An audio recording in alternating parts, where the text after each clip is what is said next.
आपण पाहत आहात सत्याची बाजू मांडणारं हक्काचं न्यूज चॅनल M24 तास। शक्तीपीठ महामार्गाच्या यू-टर्नमुळे शेतकरी हवालदिल, सोलापूरच्या शेतकऱ्यांचे मोठे नुकसान। महाराष्ट्र राज्य रस्ते विकास महामंडळाच्या महत्त्वाकांक्षी शक्तीपीठ महामार्गाचा मार्ग बदलल्याच्या चर्चेने सोलापूर जिल्ह्यातील मोहोळ तालुक्यातील शेतकरी संकटात सापडले आहेत।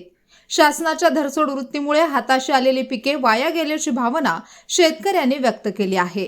मोहोळ तालुक्यातील पोखरापूर येथील शेतकरी संदेश दळवे यांनी M24 तासकडे आपली व्यथा मांडली आहे। ते म्हणाले की 28 फेब्रुवारी 2024 च्या राजपत्रानुसार शक्तीपीठ महामार्ग त्यांच्या शेतातून जाणार असल्याचे निश्चित झाले होते। जून 2025 मध्ये संयुक्त मोजणी झाली आणि नोव्हेंबर महिन्यात विहिरी तसेच पाईपलाईनच्या मूल्यांकनासाठी पथकही येऊन गेले। महामार्ग येणार असल्याने येथील बहुतांश शेतकऱ्यांनी प्रकल्पाला विरोध न करता प्रशासनाला सहकार्य केले होते। मात्र आता हा महामार्ग दुसऱ्या तालुक्यातून वळवण्यात आल्याने शेतकऱ्यांमध्ये संतापाचे वातावरण आहे। संदेश दळवे यांनी सांगितले की महामार्ग जाणार असल्याने त्यांनी गेल्या काही महिन्यांपासून शेतात कोणतीही कायमस्वरूपी गुंतवणूक केली नाही। येथील अनेक शेतकऱ्यांनी विहिरीतील गाळ काढला नाही आणि नवीन बोरवेलही खोदली नाही, कारण शासनाकडून नुकसान भरपाई मिळताना अडचण येईल अशी भीती होती। पुरेसे पाणी न मिळाल्यामुळे त्यांची फळबाग आता सुकू लागली आहे। डोळ्यादेखत बाग जळताना पाहून शेतकरी हतबल झाला आहे। जर महामार्ग वळवायचाच होता तर आम्हाला इतके दिवस आशेवर का ठेवले? शासनाच्या या निर्णयामुळे आमचे आर्थिक आणि मानसिक खच्चीकरण झाले आहे, असे दळवे यांनी म्हटले आहे। प्रशासनाने प्रकल्पाच्या नियोजनात केलेल्या बदलामुळे ज्या शेतकऱ्यांचे नुकसान झाले आहे त्याला जबाबदार कोण, असा सवाल आता उपस्थित केला जात आहे। वेळीच योग्य माहिती मिळाली असती तर आपल्या बागा वाचवता आल्या असत्या, अशी भावना या भागातील शेतकरी व्यक्त करत आहेत।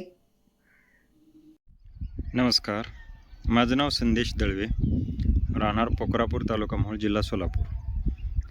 28 फेब्रुवारी 2024च्या राजपत्रानुसार आमच्या शेतातून शक्तीपीठ महामार्ग जाणार आहे असं आम्हाला समजलं।